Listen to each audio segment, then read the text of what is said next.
we should be live. I'm just going to have to assume that everything is working as planned. But if it looks like I'm talking to myself or anything, just somebody post something. But anyway, other than that, guys, welcome to the first of what I hope is going to be like an exciting way for us to interact and grow this Psychonaut community. Some of you guys might have seen that I did a recent video where I talked about my ideas for kind of like opening up these conversations that I have with guests on the show. Because what I really want is for you guys to get the kind of same chance that I have to interact with this. And so this is my first attempt at doing that. And hopefully, fingers crossed, it's going to be awesome. But how could it not be awesome when the very first guest I've got lined up is absolutely one of my favorite people on the entire planet. I mean, not only is she like an absolute treasure trove of knowledge and wisdom on Jungian psychoanalysis, she's also one of my dearest friends in real life, and we collaborated before on some videos that I made around the topic of the ego. So if you've not seen them, go and check them out later. But for the moment, I am so stoked to be joined by Mackenzie Amara. Hello, Mackenzie. Hi. God, what an introduction. I'm so tickled. Well, it's just an usual thing, you know, I say to you every time I see you, so. It's true. How are you doing anyway? Everything good? Oh, yeah. I'm great. Yeah. So, I'll just do a quick sort of rundown of how this is going to play out. So, what we're going to do is we'll get the ball rolling with a few talking points for like the kind of first 15 minutes or so, just to give people a chance to join the feed, write their own questions, and then we'll sort of, Mackenzie and I will take a look at the feed and we'll sort of see where the conversation goes from there. So someone's saying that I need to increase the sound of my microphone. I'll probably just need to sit a bit closer to it, Nando, because I have a habit of sort of, getting a bit too animated and moving around. Is that any better? Can you hear me better now? I think there's a slight audio delay, so I'm assuming it's better. But you can hear me okay, Mackenzie?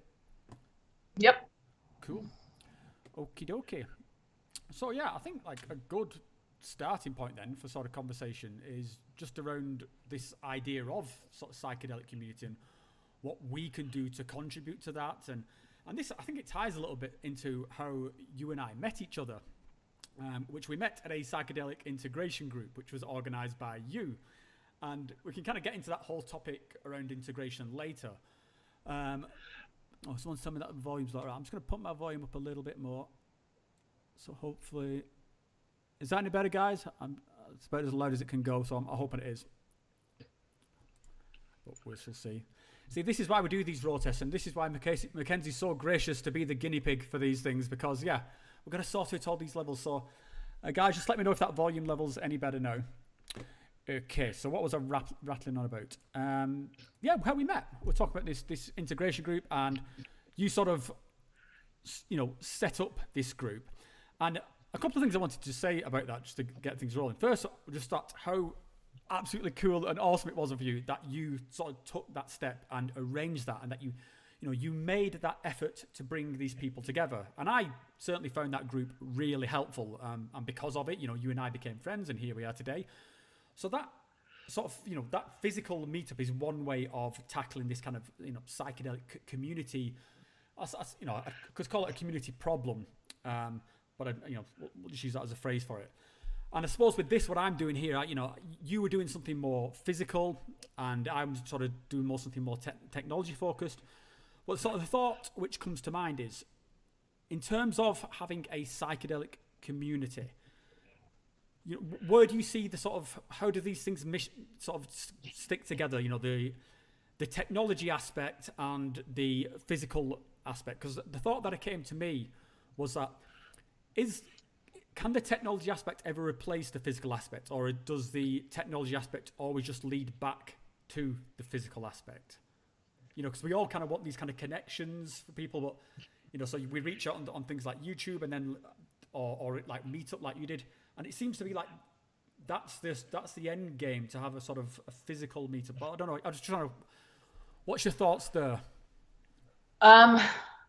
Yeah, I mean, that's a tough question, because I think we've all encountered so much technology and really seen the usefulness and the futility, but the usefulness of technology in these corona times, and how special it's been to be able to interface and connect.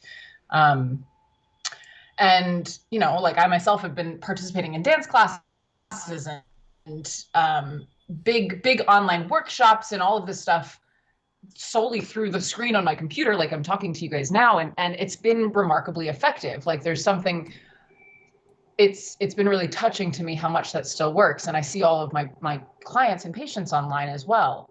They're all in the US. And so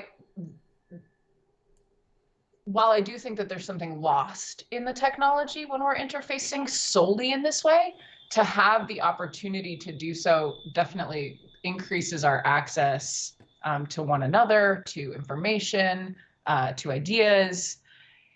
And is it ultimately to get us to be all in the same physical location? I mean, nothing can substitute for the communication that happens on a sublingual level.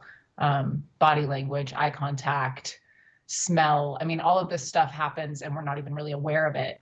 You know, it's like Malcolm Gladwell's idea of blink, that we make assessments within the first 12 seconds of seeing something because we're perceiving on so many different levels, right? And the technology certainly bypasses that ability. Yeah, just to sort of, so the physical aspect of it. I mean, it sounds. I mean, what you did in regards to the integration group that you created, or to sort of the physical meetup, it sounds like it's a very simple sort of thing to do. It's just, you use something like Meetup, you put the word out there, and you get a group. But it's quite a big step, I think, to take on that responsibility and get everyone in one place and like curate these kind of conversations. And I think that's a bit where people look to the technologies like it's an easier sort of route to doing it. But I still think that, yeah, that's where the sort of the real connection is made.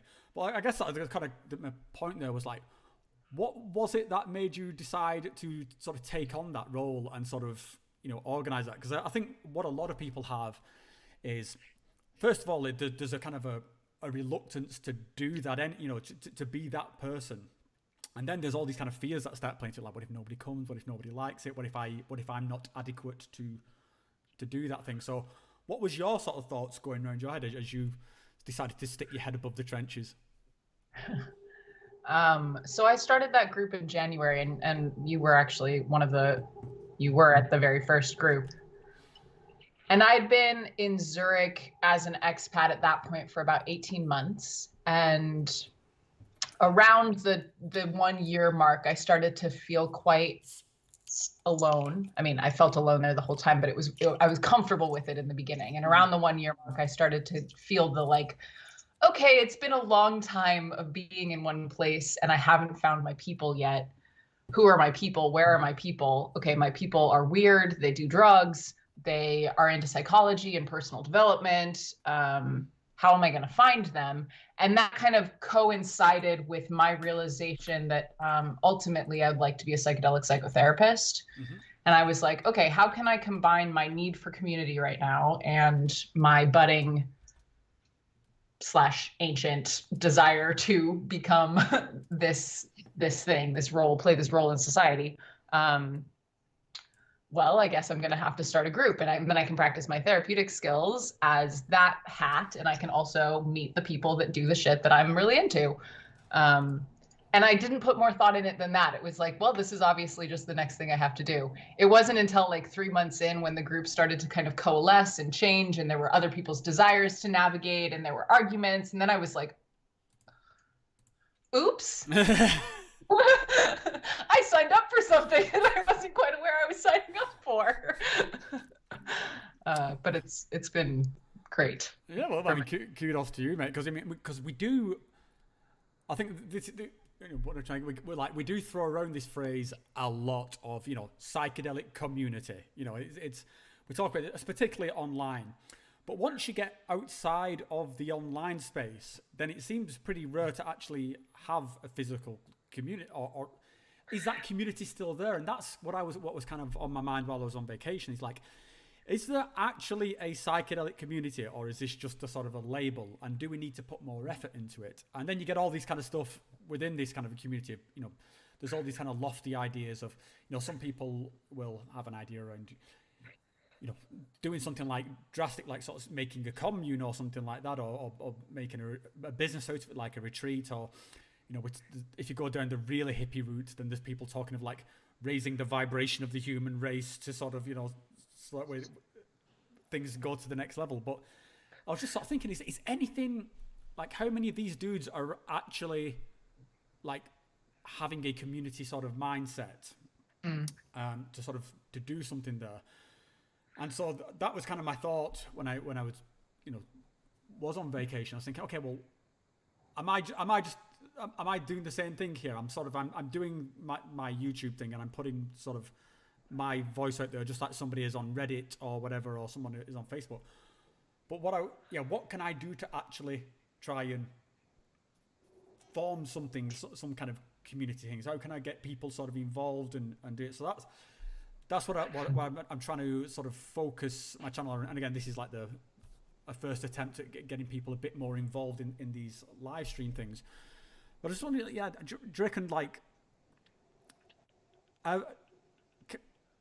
is something like this, is it, I don't know, a virtual community is kind of robbing us of the chance to make actual communities, I guess? Is it kind of a form of selectivism or something?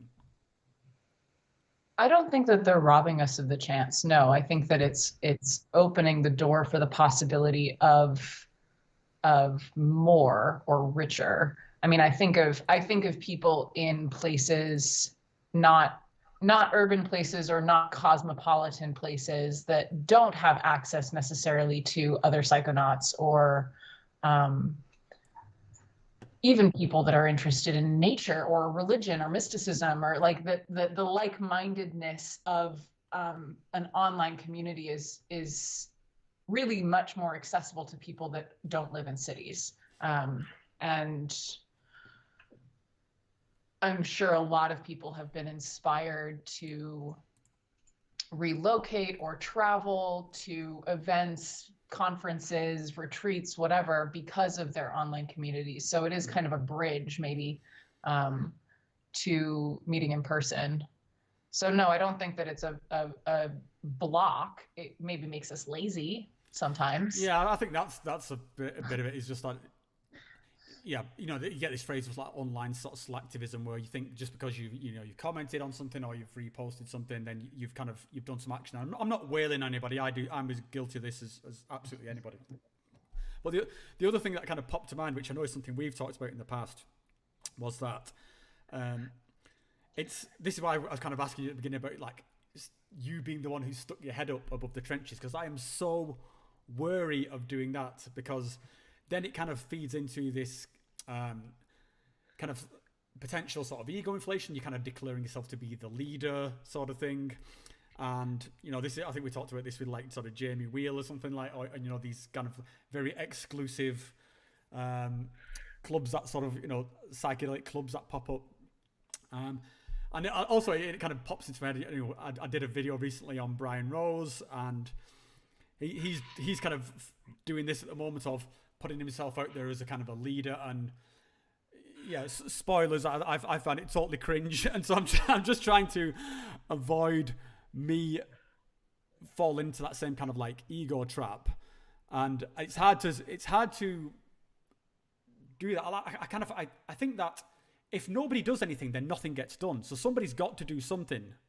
But yeah, I suppose what would be your thoughts around how do you do that without disappearing up your... You know, two things come to mind with that. One is this idea that comes from systems theory, which is that the leader is whoever knows what to do next.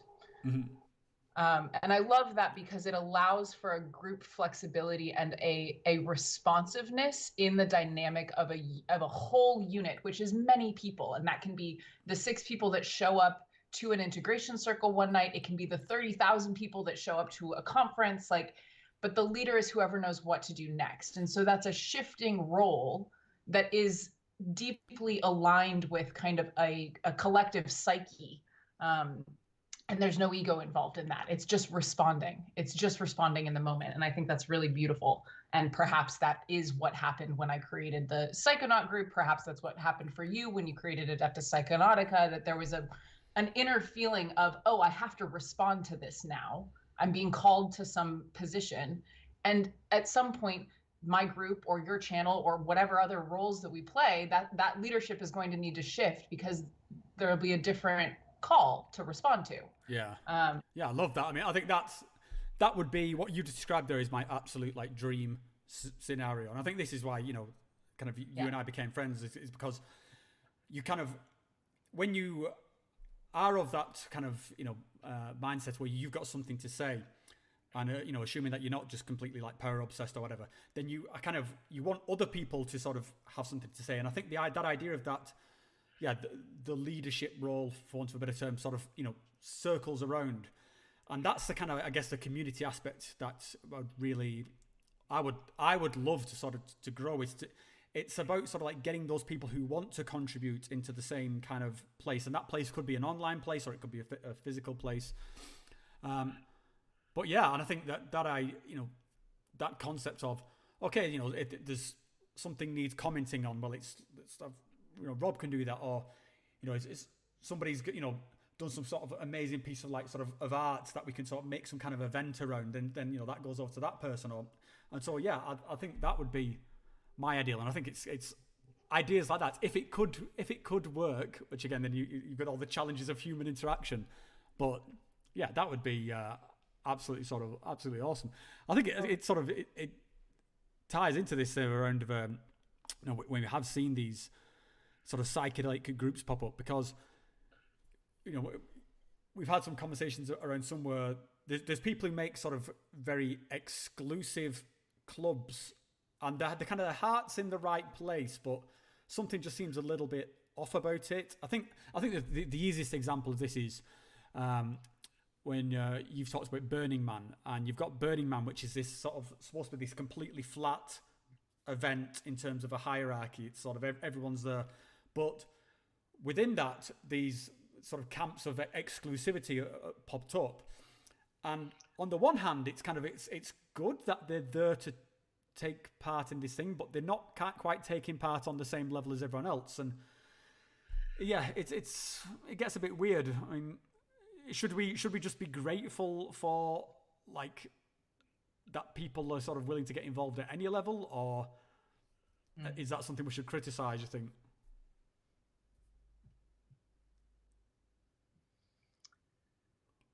I mean, I think what's amazing about places like Burning Man, and yes, the like yeah, this is nebulous, because we do need hierarchy. Hierarchies are where complexity and simplicity like coalesce and return to chaos and order, and all of these things are like, they're innate to the functioning of cells. Like they're innate on the most fundamental level of existence, hierarchies. And so exclusivity maybe is a way of maintaining a self-imposed or group-imposed hierarchy, and maybe that's a good thing. Maybe that's useful. Maybe there's some level of merit or some standard bar of entry or something that increases the excellence of everybody involved. And I don't think that that's a bad thing, and I don't think that that should be penalized or judged. Of course, exclusivity also gets into us versus them and otherizing.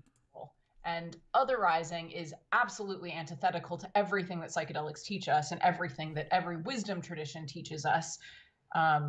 So like of course, when we look at otherizing, or when we have the experience of being othered, we want to eradicate the systems that created that experience. So we want to flatten hierarchies. We want to say hierarchies are the problem.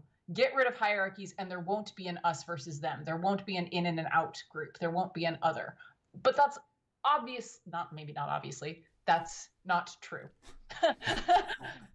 There's always going to be an other, as long as people have otherness within them that they haven't confronted. And this is Jung's idea of the shadow or the unconscious, that no matter how flattened our hierarchical systems get or how inclusive we become, there will always be projection of something negative onto the other until we have dealt with those things within ourselves. And that's where the issue of ego and leadership is really interesting, because of course the ego can become inflated by these unconscious energies, and that's what we're seeing in the kind of Brian Roses of the world right now.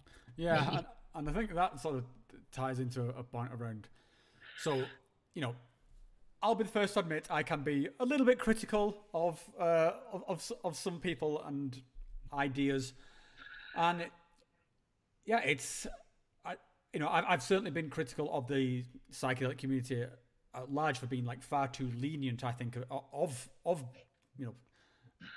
just like anything goes within this kind of space. So I think there's a reluctance to criticize ideas within psychedelics, because you get it kind of naturally leans towards this kind of like live and let live, or anything goes, or any idea is as valid as any other. Yeah, I guess I just wondered, like, sort of what your sort of inputs was there. Is like, is it okay to be critical of spiritual figures within things, or should we be a bit more live and let livey? I mean, it's a rhetorical question because I know your answer. Yeah. Yes, absolutely. I think our discernment is the ego, the tools of the ego, the things that make the ego excellent are discernment, the ability to extrapolate information, the ability to shine light on things, so the ability to discern snake oil salesman from a real doctor, or like trumped up, inflated, narcissistic bullshit from actually useful information. You are responsible for discerning that. Every individual is responsible for discerning that. And without a kind of collective maybe support or awareness of the ways in which people can become inflated or do become charlatans, or go into maybe becoming a shaman with very little training, things like this, like without a culture of criticalness of those things, we don't learn, or we're not modeled or exposed to the behavior that would lead to our own ability to discern good from bad, or fact from fiction. And so, yeah, the psychedelic community has a kind of live and let live, and it's all good. And I think most people do get really excited when they enter this community, because they're having these amazing experiences and they've met these interesting, smart, beautiful people, and everybody's sexy and everybody's alive and everybody feels good. And it's like, you just get fucking, like, it's really exciting, and you lose actually the ability to discern, because you don't want to say no to any of it. You're just like, yes, like, this is awesome. These people are so genuine and good, and they're talking about such big ideas, and I'm fed. You're fed on a very deep level. And of course, discerning is saying, no, actually not you, and that's some bullshit, and fuck that. Like, yeah, and separating out the sort of the transcendent experience from just like, the sort of boots on the ground stuff around you. And it's tricky because, in my opinion, nothing's above criticism, and I would hold my hands up, saying I'm a little bit guilty of perhaps, going a bit into taking the piss territory. And so, you can make the argument that every criticism should be like very measured and methodical, but sometimes things are just so absurd that it's like impossible not to take the piss. And I think that's kind of almost like a function of like comedy anyways, to sort of reveal the absurdity in things which do take themselves too seriously. So, yeah, I think my obvious opinion is that anything's kind of fair game. Absolutely. Yeah. And I mean, I would say that, like, the free to be, let everything all hang out. Yes.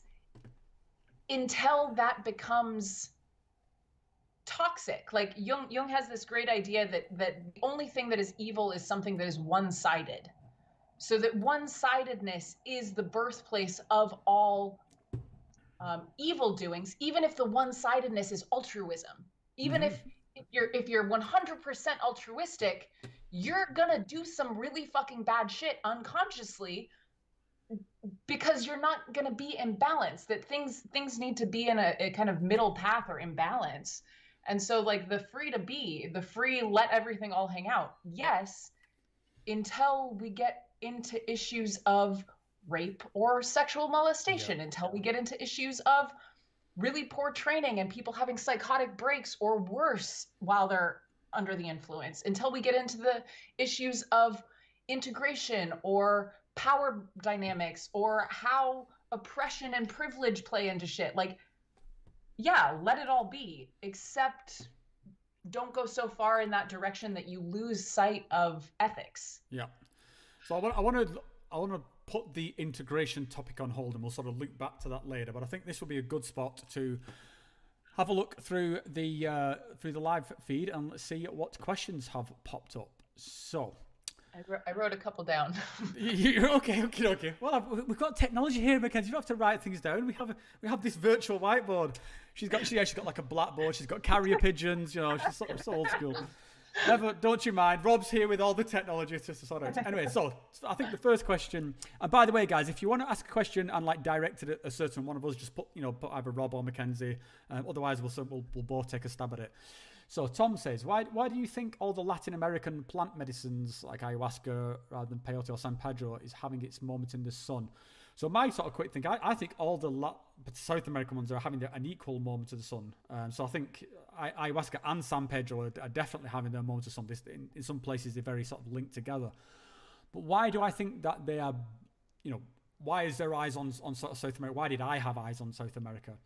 I think part of it for me was just the ability to combine sort of trip of a lifetime type things with something, with this medicine which was just had this legendary reputation of being able to sort of, straighten things out very quickly for you. And yeah, so I think, and also any sort of questions around legality are just instantly solved.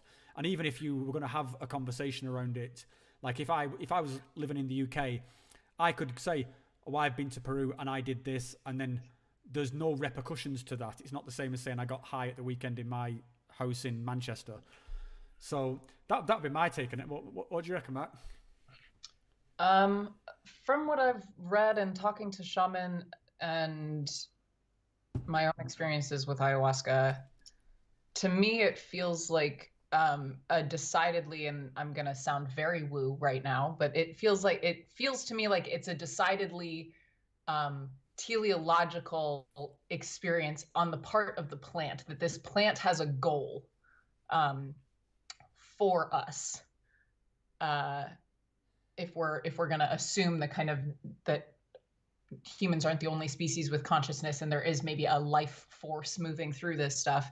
And of course, like the discovery of or invention of ayahuasca, the shamans say that it came to them in dreams, that they were taught by the plant in their dreams how to combine these two vines to create a psychedelic substance that wasn't going to kill them, because of course there's a million fucking poisonous plants in the rainforest.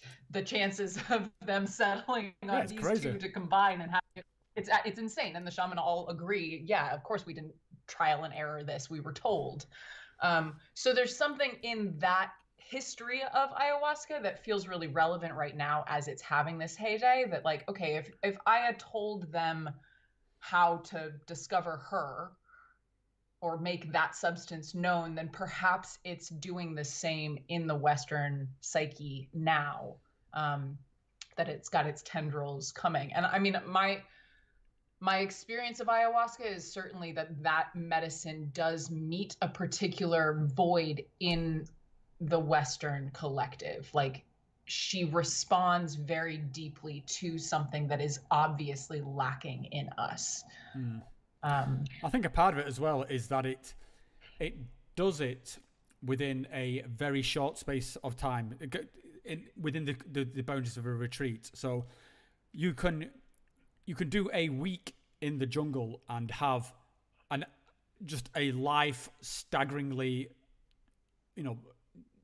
paradigm shifting experience within a week. And I think you could certainly have a similar sort of thing, if you did something with, say, with mushrooms or with San Pedro. But you're pretty much guaranteed, if you go to do a week in the jungle and you drink ayahuasca 4 times, you're pretty much guaranteed that something's going to shift there. And if that's, say, if you've been down the route of like depression or PTSD or something, that can be an absolute game changer. So I would agree with your woo-ish, with your woo sort of thing. I think there is something in a global consciousness shift, whether that's being orchestrated by the plants or I'm not opposed to that idea, and I definitely do think there is some consciousness in plants. We can dive into that sort of nest of vipers if we got time later. But yeah, I think that would be a quick sum up of why it's probably going this. Let's see if we can find another question. I'm hoping I've got all the mic stuff sorted now. So I saw one around. So John Hopkins, yeah. So the professional at John Hopkins defined these psilocybin-induced mystical experiences in accordance with the Perennial Philosophy. Are you guys familiar with the Perennial Philosophy? Mark, to you, because I'm not.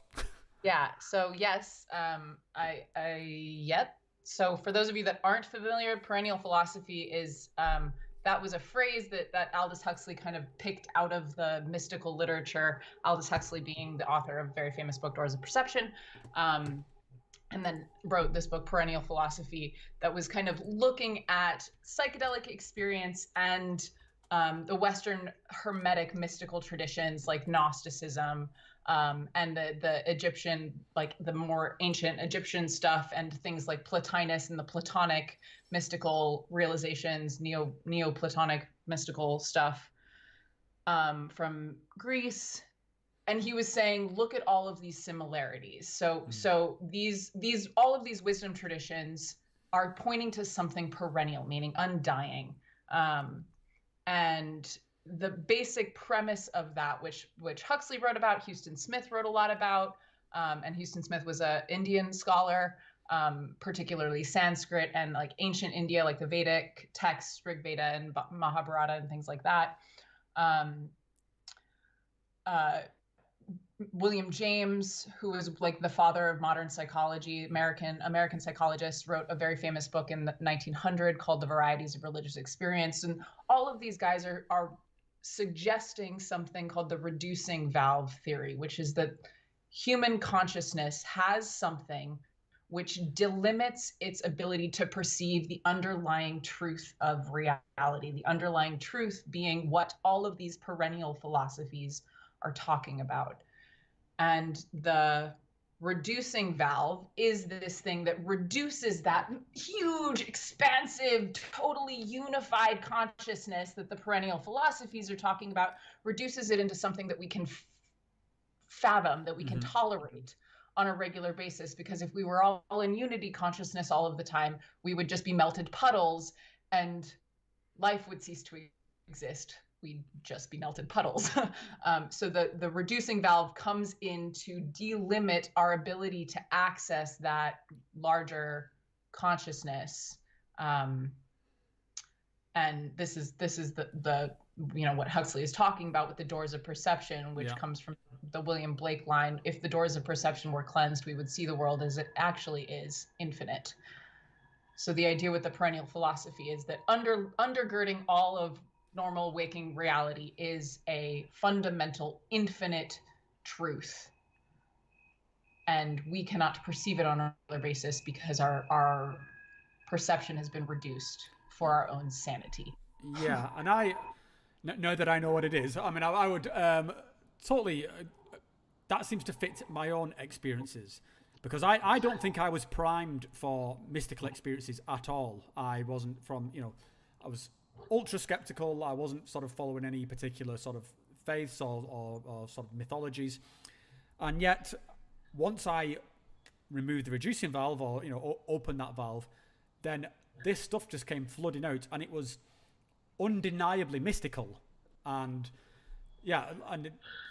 to sort of making connections to things which I would have completely discounted in terms of mythologies and sort of, Hindu or Aztec sort of imagery. So, yeah, I'm sort of I would think that's a fairly likely thing, that there is something ancient somehow encoded within us in whatever way it is. So yeah, I guess that would make a lot of sense to me, that philosophy. I'll have to read a bit more into it. Let's have a look. It's going on further down the line. So Mason asks, would a psychedelic experience show one what career they should focus on? No. Why not? Why do you think? Because I mean, I suppose you could go to the examples here of like guys like Steve Jobs and stuff, and was it Francis Crick? They had these big revelations while still very working in these sort of thing in these. I mean, I would say that didn't show them what career they should focus on. It gave them an idea that changed the world. That's a very different thing. To get insight into something that needs to be created next. Yes, psychedelics can absolutely fucking do that, but putting you into a predefined box, probably not. Which is my version of a career. I think, I would. I think probably what's more applicable there is that I think they could, if you were in a career that, or on a life path where you weren't particularly happy, or you I think it could help you have that realization. I'd be surprised if you went on like a sort of a retreat or did psychedelics when you're in your early 20s and thought, I really want to be an IT person. But I could imagine, if I was doing something like stuck, doing some job which just wasn't sort of resonating with me, then you could think, I want a different path. So, I mean, I'll share a personal experience. The last time that I did ayahuasca, which was actually a couple of years ago now, it was this, as they normally are, big thing, and it was probably the most cliched ayahuasca experience ever in the history of ayahuasca. Like, there was a jaguar and there were bones and I watched myself die, and there were fucking vultures and wrestled with like wild cats. Oh my god, you're such a square. This is you just pick this up anywhere. The whole time it was happening, I was just like, fuck, like, serious? An original idea? But in that trip, I got very clear that I need to go back to the jungle, and I had that was the summer before I moved to Zurich. Mm-hmm. And I knew that I was leaving and embarking on this process of becoming a Jungian analyst, that I was moving my life to Zurich, to Switzerland, to the mountains, that I wasn't going to have time or space to do any kind of wild travel, like go to the jungle and it was just like, fuck you, dude. Like, don't call me there now. Like, I'm about to start this big process, this 6-year fucking training. Like, no, not now. And she was very cute with me. She was like, "Oh, this is a non-temporal request. Like, this isn't time limited. Like, just come anytime." And I was like, "Okay, phew." Thanks. And then it was amazing. She kind of, by way of, I don't know what, helping me deal with the intensity of that call that I felt, she showed me kind of Jung's model of the psyche, but in like Aya form. And she kind of walked me through the origins and history of the unconscious, which was something that I had been studying at that point for 5 or 6 years. So like how the unconscious was discovered from hypnosis to dream theory to Freud to Maslow to Jung to like all of these people. And she just sort of like walked me through this like epic psychedelic lecture basically on psychology and everything that I was studying as almost a like, here, you are on the right path. Like, right. Keep going. This is what this looks like. So she didn't like show me a career, but it was a confirmation that my head and heart were in the right place. Yeah. And I think that's more what I would agree with. I don't think, it's not like a recruitment consultant. You're not like a sort of having a transcendent recruitment consultant, but you are, it can certainly steer you to make sort of life choices, I think. And I think there's something to it where it's, I always use this phrase of like, look for the meaning, not for the literal truth. So, if you see a vision of yourself, God, this would be so mundane. But if you saw a vision of yourself like working, in an office or something like that, then that doesn't necessarily, what does that mean to you rather than like, okay, you are destined, it is your destiny to go and be an office worker. I just saw that Mason, the person that asked that question originally, he put a distinction here. He having a tough time separating ego achievement from what would be my most generative life path. And I think that that's something that Jung writes about dramatically, is like the confrontation with the unconscious, usually almost always, absolutely almost always feels threatening to the ego, that the ego has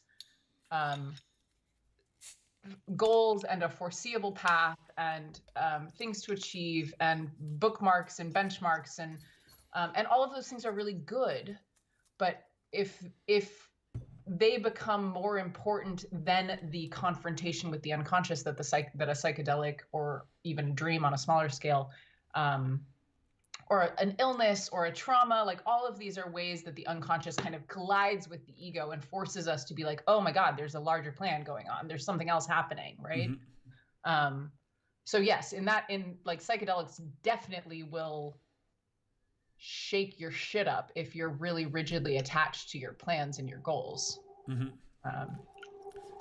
Let's take another question. So this is from Sneferu, who, full disclosure, just happens to be my wife.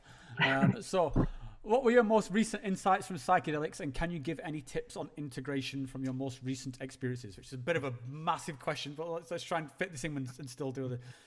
I think for me, my most recent insights were just the depths of emotion which can be sort of plumbed from this. I think the typical sort of thought around psychedelics is like it's a kind of a trippy headspace, but I think the ability to access like an emotional core, which I kind of I knew was there, but man, when you get it in the face, it's quite potent. In terms of tips on integration, I think integration style, I'd want to, if we have any time at the end, I'd want to sort of circle back to have a bigger talk around. So it's one of like mine and Mackenzie's like pet favorite topics. But I think the thing, the tips on integration is, the main one is just to sort of, I guess, to have a think about what that is, because I think there's a perception that integration is just something that you do only if things have gone wrong. Like if like this, if the shit's hit the fan, well, it's because you didn't integrate properly. But if you had an awesome skippy psychedelic time, then yeah, that's just shit hot, and you go back to your life normally, like feeling awesome. And I think there's a mistake there, because you can have the awesome skippy psychedelic time, and then your head falls out your ass a couple of weeks later. So I think the integration, I don't want to try and put it into too small a topic. I think it's a massive topic, and I think it's one we could have an entire multi-hour conversation around. But the only tip I would give around integration is make time for it. And I've got a couple of videos on it, and hopefully me and Mackenzie will be doing some collaborations in future on it. But what would you say about integration in a nutshell?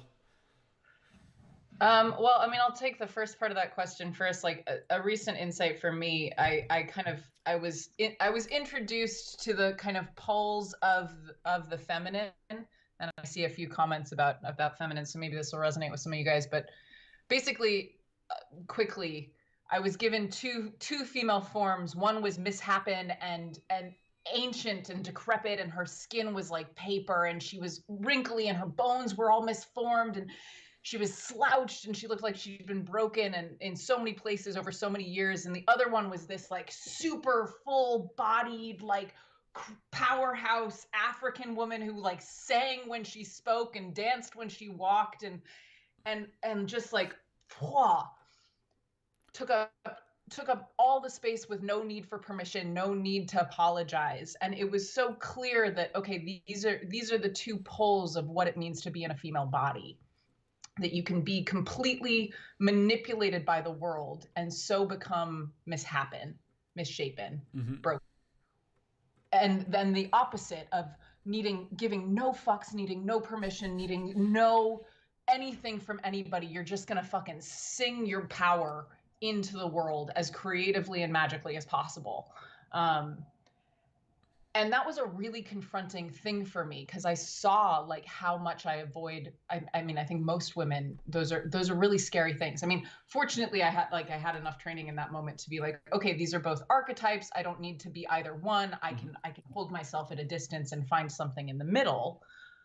And that, I guess, would be my tip for integration, is like, we're exposed to, in a psychedelic state, we're exposed to an amplified aspect of our psyche, which typically has something archetypal in it. So there's something inhuman in that. It's larger than us. It's larger than life, and it's larger than your individual consciousness.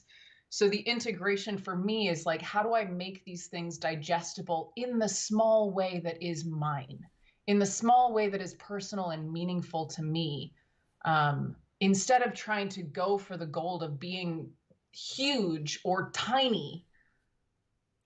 What's the middle, and what's mine, and what are the, like in this case with these feminine, okay, so now, all right, now there's a sort of ritual for me, and like, what are the daily things that I can do to invite more feminine into my life, because these are the archetypes that were shown to me. Maybe it's more food stuff, being more tender with food. Maybe it's more body stuff. Maybe it's like lotion or oil or something that smells nice. Just like integrating in a way that feels really pragmatic and practical, I think is really important. Yeah, I think it's probably just worth adding on to here that, just in case anyone's confused, that Mackenzie is one of the least girly girls that you will ever encounter ever. So yeah, don't let her appearance fool you. if you're wondering why she's talking about the feminine, it's because she gets her fingers in the dirt, man.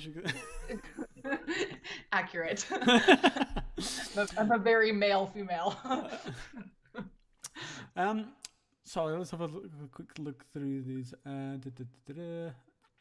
So someone was asking about out-of-body experiences. I suppose, have you ever experienced anything around OBs?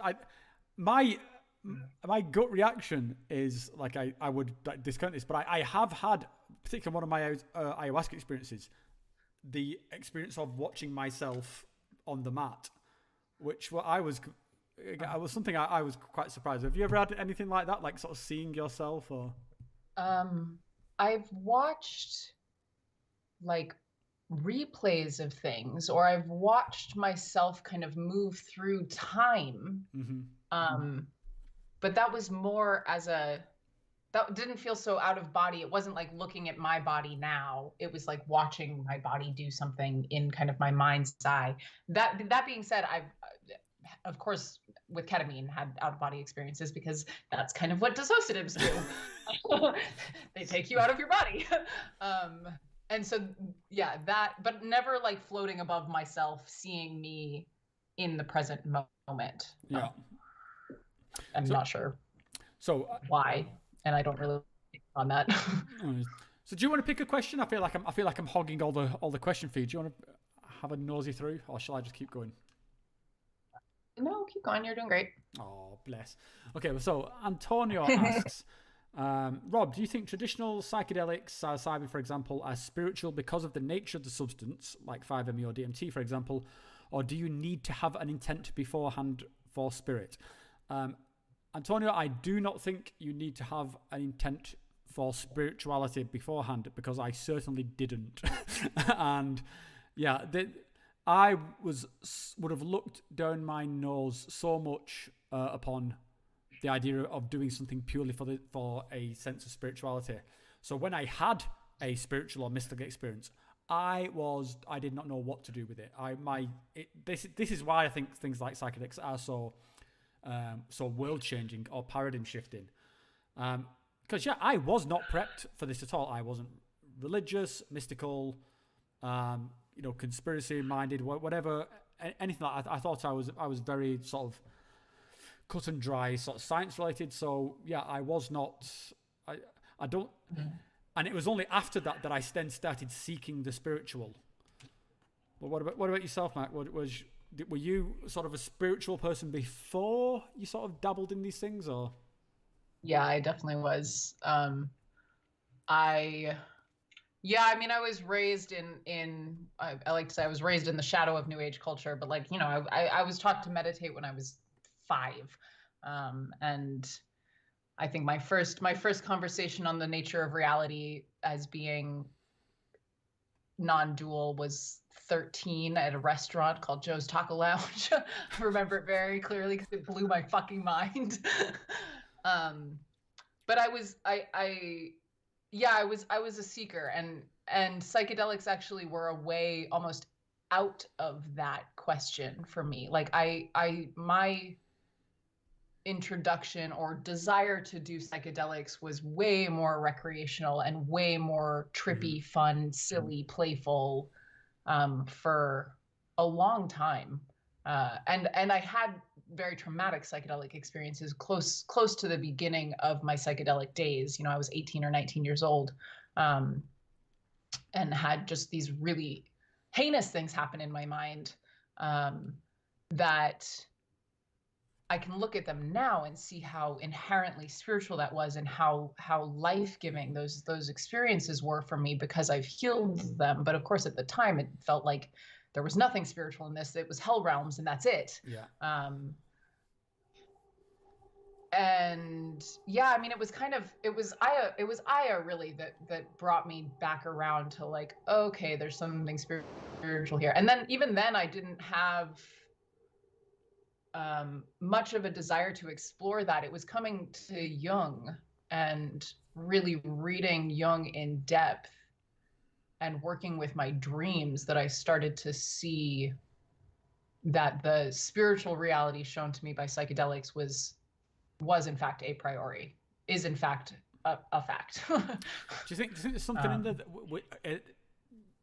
because you know a lot of people talk around sort of like DMT, the spirit molecule, or 5-MeO in particular. For me, it was most definitely ayahuasca that had the spiritual component to it.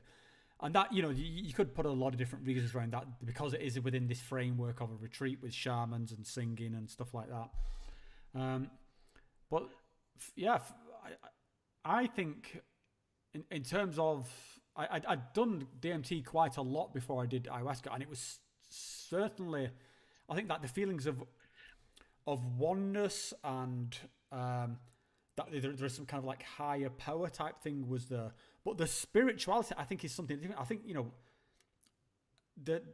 we have to like pass out the differences in these experiences. So you can have an experience of like ego death, of oneness, of, all these things fit into their own place on the sort of the spectrum. And there's the spiritual experience, which I think for me is probably the most desirable one, which is, again, I never thought I'd say that in my life ever, but having had a taste of that experience, that's the one where I found the most sort of peace and contentment, and the most kind of like insight, I guess.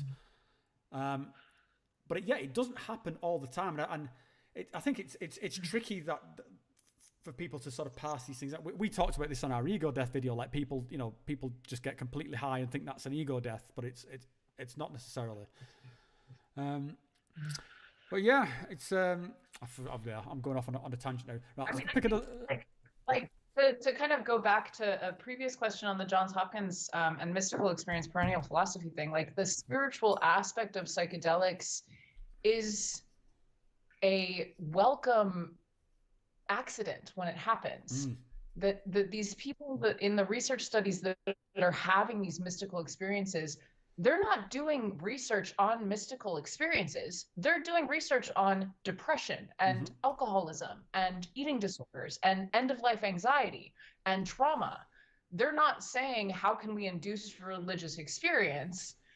They're looking at these very real, very down-to-earth things and noticing that a lot of the people that experience shifts in their mental illness or their physical illness also happen to have had a spiritual experience while doing psychedelics. So it's a happy accident. It's like, oh, whoa, maybe.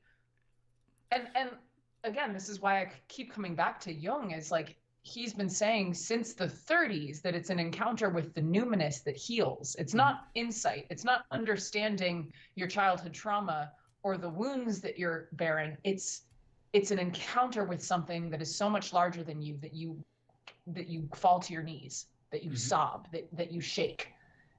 That encounter changes you. I can't even say how. Of course, it's happened to both of us, but like, Mom, I don't know. I don't know what happened. Well, that's it, and that I'm what different. that you just described. It's again, it is so far from this thing of being incredibly high, because, and I'm not saying this to sort of downplay being incredibly high, because, you know, I love it just as much as the next man, but there is something so specific around this experience, and with the John Hopkins thing, then, you know, that correlates with, like, you know, I think the most well-known example is that he's giving up addictions, or giving up smoking. I think it is that if you have this psychedelic treatment, and then as a result of that you have the mystical experience, which isn't a guarantee, so it's only a small subset of people who then have the mystical experience, but for those people, the chance of them getting over something was just infinitely higher. I think it was like 80% higher or something like that. It was, and yeah, and it's such a weird thing, because it's almost undescribable to someone who's not experienced it, and that sort of sends you very quickly into sort of talking bullshit sort of territory. But what I would put out there is that there is definitely this mystical experience, and it is desirable. And yeah, I struggle personally with trying not to seek it, because I think it is something that sort of happens to you, like you say, is a happy accident. And yeah, so I think that. Go ahead. Sorry, go ahead. No, you go ahead. There's. This is where we can really rely on perennial philosophies to understand, because every wisdom teaching says if you're seeking enlightenment, stop. Like, just fucking stop. Don't seek enlightenment, because the seeking is going to keep you on the treadmill. So if you're taking psychedelics, seeking a mystical experience, you're going to be stuck seeking. That's going to be your experience, is wanting, lack. I'm not having the experience that I'm wanting. Give me the experience that I'm wanting.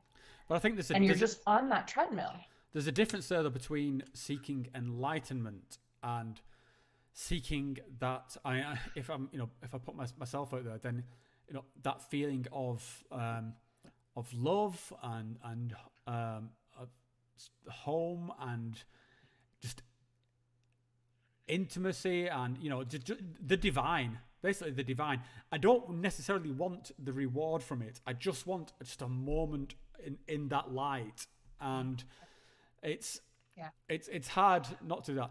But anyway, we'll skip on that, because I see there's a question here for you. So is this from Aldebaran?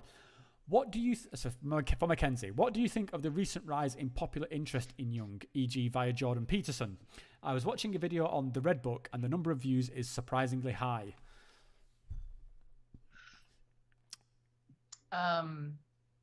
I think many things. I think that Jung was way before his time, and actually was writing for these times, and quite intuitive in that, very almost prophetic. I won't go that far, but I could. And so the revival in what he's saying isn't a revival, it's that he never actually caught on. He didn't actually see the popularity that he's destined to, because he was ahead of his time. It wasn't relevant then. It was minorly relevant, and I think that he had a really good nose for salience, and so he was writing about things that were salient, but in such a high level of the stratosphere of culture and psyche that most people were like, what the fuck are you talking about, bro? And of course he had popularity in the counterculture, as did psychedelics, right? Like the people that were kind of tuned into the same level as him were like, yep, right on. but just like psychedelics are now in the mainstream, they're talking about the same fucking shit. The psychedelic experience and Jungian theory are shockingly similar. So I suppose I did not know before. Yeah, so I think the thing where I guess like someone like Jordan Peterson's coming in is that Jung didn't have there was no social media at the time. There's like fucking telegrams and carrier pigeons and shit like that. So I think it's quite cool that someone like, say, Jordan Peterson, which I am a huge fan of, can pick up these things. Like I say, Jung was incredibly ahead of his time. So the fact that people are still running with that stuff compared to, say, Freud, who was kind of like universally scoffed at, so it seems. Well, first of all, it's a testament to sort of to Jung's work and his sort of insights and his theories. But yeah, I think that there are, because I think that's probably my awareness of Carl Jung probably comes from Jordan Peterson, to be honest. Before I met you, and now it's all I fucking listen to all day. It's just Mackenzie talking about it. So, but yeah, I think I would say it's a good thing. I think that people are pushing these ideas and that they hold up so solidly. Question for both: which character from Greek mythology do you relate to? I'm rereading my childhood faves and I only now see the Jungian analogues. Go on, you go first. Which character from Greek mythology do you relate to? Spoilers, it's Medusa. Hey. There's definitely a little Medusa in my blood, be warned. Mercury is kind of my go-to. I have strong Mercury in my natal chart, and I am massively heady and thinky, and so Mercury kind of, or Hermes in the Greek. He navigated between the heaven realms, Olympus, and Hades. He was the only god that could move between all of them. So he could take messages to the mortal realm of humans and from Olympus, or from Olympus down into Hades, from Hades up to Olympus. So this ability to kind of navigate the really, really dark shit, and the really, really bright shit, and to do so with speed and ease of communication. So Hermes is kind of my homeboy. I think for me, I would have to go with Poseidon, just because I do feel like some sort of, there is something about the sea that just like calls to me, and I don't know, something I find very soothing about it. I've just done some scuba diving on vacation. I just love it being in the sea. I think it's probably as close as I'm going to get to being outer space or something. So yeah, I would go with Poseidon, and yeah, as I've been boring all my friends with, just if you want some awesome Poseidon, then watch the film called The Lighthouse, which has got some great monologues about Poseidon and Triton and the salty sea brine. Let's have a look what else we've got here. Did you ever meet a DMT entity that as soon as it starts to take hold, it seems like others are riled up and it comes in and hits faster than other breakthroughs, shreds you down and is gone? Short answer to that one, I would say no. I think all the DMT entities I've always met have always been very very loving and sort of very maternal. I think that's my experience on it. Have you ever had any sort of like malevolent entities or? I haven't, no. Not on DMT. Okie dokie. Let's have a look. So, from John Hobart, my mate John, I would like to ask, how do I prepare myself for another DMT experience? Preparing for the feeling of ego death, being ready for the intensity experience. I made it to the portal door once so far, so that's, I guess this is what Terence McKenna calls a sort of the chrysanthemum sort of thing. What would you say if someone's dabbling into DMT? What kind of advice would you give to somebody? I mean, the way that I would work with it would be to develop a really gentle relationship to my unconscious leading up to it. So whether that's dream work or doing some kind of active imagination or some kind of artistic endeavor where you're kind of free, spontaneously associating, whether that's like a spontaneous stream of consciousness, writing or collaging or drawing or something like that, to start to soften the ego's need to be in charge, that you can begin to recognize that there's a larger thing that can take the reins. Yeah, I would.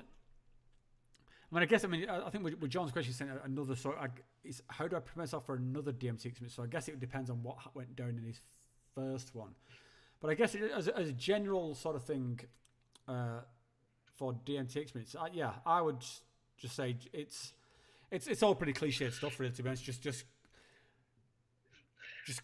clear yourself as best as you can, and just go into it with a sort of open sort of sense of surrender, because I think that is just one experience where you just get no say. Like there's not really much negotiating, I think, to be had with like smoked DMT. It just you to quote Bill Hicks, you buy the ticket, you take the ride, and that's it. Really. That's the only choice that you really have is to buy the ticket or not. But once you're into it, then it's that's just gone. So I'm conscious a little bit of time. Have you still got a bit of time left, Mackenzie, or are you going to dive off? Because I do want to circle back round to this integration-y sort of topic. Great. And I mean, first of all, just as a sort of thing, I just want to put a question back out to sort of you guys. Just let me know what you think of this kind of format. Is it working? Do you like this? Because I'm this is sort of going pretty much exactly as I wanted to. I'm loving that this sort of the interaction between you guys. So keep the questions coming. But yeah, I'm just going to sort of steal the microphone for a moment and not to ask a question anyway. But yeah, this integration thing, it's become, I guess it's like, I'm worried of it being a bit of a psychedelic buzzword of this like integration, it pops up all the time in forums. What the fuck are we talking about, Mackenzie? What's it? What the fuck are we talking about? I've got no idea, mate. I don't know. I just answered the Skype call, and then an hour later here we are. I don't know. When things that I like become trendy, I really don't like it. Integration for me, and I feel like I came to integration, like I said, I had really traumatic, really heinous psychedelic experiences, psychotic breaks, and just like earth-shattering shit. And it was in beginning Jungian analysis and starting to work with my dreams and starting to work with the kind of idea of a spiritual emergency as a massive confrontation between the ego and the unconscious that I began to integrate these things. And it took years, and because the split was really huge in my case, I don't think it takes years for everybody. So from that experience, I learned that what integration is making meaning out of things that feel too big to grok, that are just unfathomable. And how do we make meaning out of that? And meaning is so subjective. So integration is by no means one size fits all. And there is not a standard or a model or anything that's going to work, because it needs to be directed from your own inner experience and how your inner experience meets the outer experience that you're trying to integrate. I think that's the bit which I think makes it such a kind of slippery topic, because everyone's looking for the sort of the answer, and also to know that if they're not on the right, like what do I do here? Like people want to do the right sort of thing in terms of sort of their own well-being and sort of integration. But that is, I think that is the kind of like the truth at the center of it, is that, and it's such a knob thing to say, but you do have to find like the meaning for yourself. Like what's important to me is not necessarily what's important to you. And I think when we talk about integration, really you're talking about a framework of self-discovery, rather than a like, if you do this then X, or if you do that then Y. Yeah. It's kind of like, my meaning is different to your meaning, is different to my wife's meaning, different to my kids' meaning. Yeah. But you've got to have that sort of that framework there, so that when you have one of these experiences, which I say can be transcendently awesome or transcendently fucking horrible, then, and especially when you have the ones that are transcendently horrible, because that we recoil from those. And so it's like, well, okay, well, how do you find some kind of meaning in that? But then, yeah, I think the bit that people miss is that, yeah, also look for the meaning in the good thing. Like it's, yeah, you've had some, you've been on some sort of retreat, or you had something at home and you feel just fucking amazing. Still take the time to condense that down into, I think this is what I would think this is where like the term of like the philosopher's stone comes from. It is this kind of transcending, condensing down the transcendence into something sort of personal. So yeah, it's like it's a huge topic, and I've got to hold my hands up here. It's something I'm not saying I'm particularly awesome at. I mean, like making meaning, and for me, like to your point of looking at the good experiences as well, because I think the good experiences I've noticed for myself when I feel really good, and this was a practice given to me by a teacher, and maybe y'all are interested in it too. Like, notice the next time that you feel really good for maybe no reason, or maybe there's a reason, but it's a small reason, like you had a great conversation with a friend, or you had a really good meal, and see how long that good feeling lasts before some part of your mind comes in and is like, nah, fuck this. I'd rather be lame. Like, I'd rather be bored. I'd rather sabotage this. I'd rather numb myself by watching TV. So like, our good feelings can be really intolerable, just as intolerable as our bad feelings, that the high end and the low end both take us out of homeostasis, right? So integrating our really positive experiences for me can almost be more transformative, because it means that I need to now actually be a more effective advocate for my own life force in the world.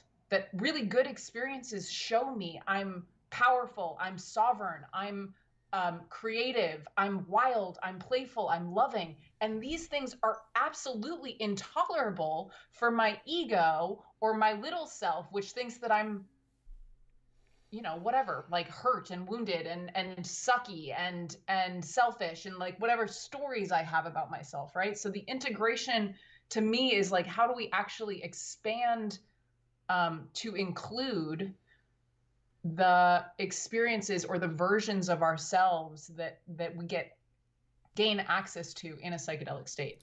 Yeah, and that slide as well, what you just talked about, that can almost be the worst, even if it's not a slide like all the way down to rock bottom. But if you've had some sort of transcendent high, and then you come back and you find yourself in the real world, and it's like, okay, I've just been like, I'm gonna have a cheeseburger. And then you have a cheese, it's like, oh my God, I've just ruined like all that hard work. And it's just a cheeseburger.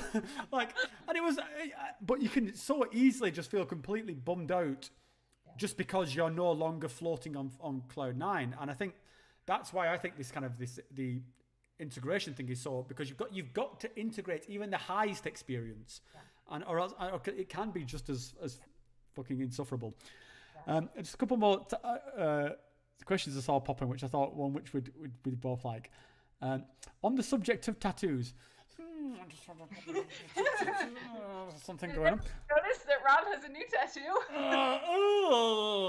Okay. On the subject of tattoos, what form of self-expression is that? Moreover, try and correlate tattooing with the psychedelic experience if you can. The Aztecs used tattoos and ate shrooms. Coincidence? I think not. Well, so I want to share a thought that I had in the tattoo chair and I've already shared this with you, Mackenzie, but it's a good one. I'd like your input on it. Is I'm currently 43 years old, and I've got technically 4 tattoos, but it's kind of grouped into 3. And each one was roughly like 10 years apart. I had one when I was a teenager, one sort of as I was like late 20s, whatever. So they're all been about 10 years apart anyway. And so I'm sat there, I'm 43, and I'm getting this latest tattoo. And the thought that occurred to me was that there was a part of my life that I was like setting sort of like, this is me. I'm accepting now that this is me, and I'm going to put a badge on it that has meaning to me. and I'm going to sort of set this part in stone. And I think there's something there where you could say, well, that's not necessarily a good thing to be, that means you're not sort of fluid or plastic anymore. But for me, that felt like a good piece of like punctuation on that. But, I am aware that you've got a few tattoos, Mackenzie. That's why they call you the ink shrink. So yeah, what's your take here? How do you? I started getting tattooed when I was 15, and if I look at it now, I think I probably started getting tattooed because I was so dissociated, and the tattoo was this very visceral experience of having a body, and I would look down at my tattoo and remember that I existed. It was that concrete, like, oh right, I existed 4 days ago when I got this, because I wouldn't remember it otherwise because I was that fucking dissociated. I had no continuity of self. I didn't have that concept then, obviously. I wasn't like, I'm going to give myself continuity of self by tattooing my body. Like, it was not pre-planned. It was this very unconscious impulse to solidify who I was, at least in that moment, right? Yeah. And I ended up doing a big research paper on tattoo culture, and kind of what came to me in that paper, and what I started to kind of piece together was that tattoos historically have been used to demarcate an initiatory experience. That in tribal and indigenous societies, tattoos are a way of showing this person has passed certain bars, like they've had a child, or they've been married, or they've killed their first deer, or they've climbed their first mountain, or they've taken their first psychedelic, or whatever. That, like, these tattoos are a history of initiations. Mm-hmm. And so I kind of started to think for myself that, like, maybe I was unconsciously trying to initiate myself into the next version with these tattoos. And once I had that thought, then I kind of just was like, all right, cool, I'm just gonna fucking take this as far as I can. And now my tattoos serve to remind me of perennial wisdoms, to things that are so concrete and so universal for me. As spiritual truths that they need to be on my body on a regular basis. Yeah, I think it's one of those, just to sort of circle back to the original question, it's one of those things, just like with psychedelics, where a tattoo can mean everything, or it can mean sort of very little. And I think, just like we said before, it's about that meaning. It's a thing of personal meaning. And if you're, getting a tattoo because it's symbolic to you, no matter, what it, if you, as long as it's got that thing for you, then I think I think there's incredible value in that, and I think it's a good way, a way of punctuating things. I mean, I'm no expert on tattoos. That's how I sort of see it, as a way of punctuating certain aspects of my life. In my case, sort of decades. Let's have a look here. And I know that I'm probably going to regret them at some point. I'm just throwing that out there. Like, I know that I'm not very attached to, like, my love of them. But unfortunately, they're on my body forever. So if that happens, that'll happen, John, a quick question here from John. He says, I'm a lifelong composer. Oh, it's John. Actually, I know John. He sent me some of his music and it's amazing. I'm going to use it in one of my future videos. So, John, I'm a lifelong composer musician. How do I tap into the maximum ability of my creativity? Can psychedelics be the key to that? I feel I can be exponentially better, but I don't know how. So, my take on that, mate, would be, like, I think it comes back into what we were talking earlier about sort of spirituality, is that you've kind of got to let go of those expectations, I think, and maybe not be so tough. I think perhaps the maximum ability of someone's creativity is to not be as tough on yourself in terms of just letting sort of things flow out of you, because it's usually, I think, like a sense of self-criticism that can inhibit creativity, because true creativity is something very chaotic and very sort of, it's not necessarily the norm. So that would be my sort of take on that, is just, if you want to tap into that sort of sense of creativity, just try and tap into your sense of self, and fuck what you think is sort of stereotypically creative. and just do whatever it is sort of pleasing to you, and because you never know what is. Like, there's so many different forms of art and different forms of music. I mean, even just in our lifetimes, think of all the different kinds of music. At some point, these things would have been absolutely abhorrent to people. But, God, I was listening to my kids play some music today. I was like, this is not music. What is this shit? But, yeah, that'll be the thing. But what do you think, Mac? I mean, like, creativity comes from the unconscious, right? Like, it's this limitless place, and of course, like, our conscious, what we know, what already exists is limited by its nature. It needs to be, but the unconscious is totally limitless. And so every creative idea, that is every idea that wants to put something in the world that does not already exist in the limited things that exist, comes from a place of limitlessness, which is the unconscious, which is what we access when we're in a psychedelic state or a dream state or a meditative state or whatever. Something I think for me, the way that I can soften into that is remembering that I don't own any of it. One of my Jungian professors, he had this great question that he would pose every once in a while. He'd say, if you're walking in the woods and you come and you, like, behind your house and you own the property and you came upon a raccoon, would you think that was your raccoon? No, fuck no. Of course not. No. Mm-hmm. And he suggested that we be the same way with our thoughts. Yeah. We be the same way with the urges and the impulses that we have. It's not yours. You don't own it. It came from somewhere that is far bigger than you. Yeah, none of us are the author of those thoughts anyway. I think this is a great experience. If anyone stops and thinks about where these things came from, you'll soon find it wasn't you. Right. That for me is allows me to soften the defensiveness that I have to any kind of creative expression or creative output. It's like, right, I don't own this. It's just coming through. So I'll do one last question, I think, and I think I see a good one here from Johnny.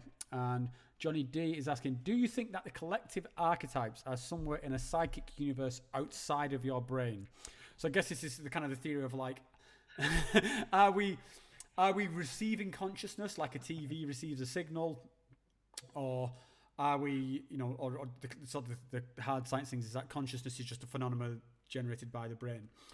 So my take on it is, it's kind of, I think I can answer both without in a sort of a rational way. I think like things like collective archetypes are internal. I don't think they're external necessarily. You could say that they're external in terms of there is a group collective of humanity. But I think that my experience with psychedelics is that these archetypes are inside us. These are kind of like ingrained into our sort of our DNA or a sort of, our unconscious. They were there within me to be discovered. It's not necessarily that when I do something like DMT or Ayahuasca that I'm connecting to an external dimension or something. And I actually find that a much more interesting thing. I think the idea that there is an inward journey to be had, which has all these archetypes and levels of being and consciousness to which my waking self is completely unaware. I find that much more interesting than just like, I connected dimension Brebel blocks and that's that. And what would you say on that one? Is it internal or external? 100%. And Jung writes amazingly eloquently on this. And if we're talking about archetypes, we have to talk about Jung, of course. Of course we do. How could we not, Mackenzie? I always have to talk about Jung. This is the life. This is mine, Mackenzie's life, by the way. I've got to say it as well, just to sort of like give people a bit of the background. So this conversation is just like a win-win for me because, like I said at the beginning, Mackenzie's like one of my dearest friends. But at the moment, she's off traveling. She's off flouncing around the world. So. Yeah, I've not seen her in a while, but yeah. I'm in German. It's hard. Okay. I know it's not too far, but it's a long way. It's not as close as it used to. But yeah, just Mackenzie's like my go-to source of when anything needs explaining in a Jungian way. I open the book of Mackenzie and here it just floods out. But sorry, I derailed you. It's totally fine. I adore you. So Jung's whole idea with the collective unconscious and with archetypes is that the psyche is an inherited phenomenon. It's an objective, de facto phenomenon. It is a real thing. and that we can have an encounter with the psyche, and that encounter often takes similar shapes in everyone. That like we encounter the shadow first typically, and then we encounter the anima next, and then there's some understanding of ego, and then there's understanding of other archetypes. That like there's sort of a method to this encounter with the objective reality of the psyche, that the psyche is a de facto thing. So the archetypes are, and he says that this is in part because not because, but that like DNA, or like the fact that all human beings that are born able-bodied have 2 eyes and a nose and a mouth and ears and hair cells and liver cells and bone cells, like that, all like the psyche, so the archetypes, this fundamental structure of the psyche is inherited in the same way, and has been existing since the dawn of time. And we can see this in primitive or tribal indigenous societies, that their psyche is more extroverted. It's in the rocks and the streams and the birds and the rituals, that they've managed to keep their psyche kind of out of their own heads by creating these relationships to place that are imbued with sacredness. But in the West, we've taken that sacredness off of the material world, and so in so doing, it's all moved internally. And now our encounter with the sacred needs to happen on an inner level. To your point of when you go on this inward journey, you're encountering mythological beings, you're encountering archetypes, you're encountering things that are de facto fundamentally true about consciousness inside, versus a tribal culture or an indigenous culture, which has the encounter is happening outside. So yes, they are inherited. Well, that's it. We'll put a flag in that one. So I think at that point, we'll wrap this one up here, and because we're going for like 90 minutes now. And so I got to say, first of all, thank you so much, dude. This is, like I say, you were very, very brave in being a guinea pig. I hope everyone will just like give a big thank you to Mackenzie, because you're just a star for being my test subject on this format. But I've really loved this. I love this kind of being able to get questions in sort of real time and stuff. I think it's a very cool thing, and I think we should do more of it, dude. I agree, and I'm very humbled and honored by the invitation, and also by just the level of detail and attention that you put to figuring all of this out. And I'm so glad. Stop it, Mackenzie! Stop it! Brilliance and your genius, and thank you for organizing and having me, and thank you to everybody for watching. Well, hopefully we will do it again sometime very soon, because otherwise we're not going to get a chance to see you. But before you trundle back to Switzerland. But yeah, guys, I just enthusiastically twatted my mic over. Okay. Okay, I'm a little bit drunk now and stuff. Okay, cool. So, thank you so much, guys. Thanks for all the questions. I've loved it. And thanks, Mackenzie. And hopefully there might be sort of more of these. So stay tuned for that. But yeah, I will end the stream now. I'm really bad at endings. What's a good way to end this? You're really good. I know what we should do to end this. Are we going to do it? Yeah, we're going to do it. Okay, ready? 1, 2, 3.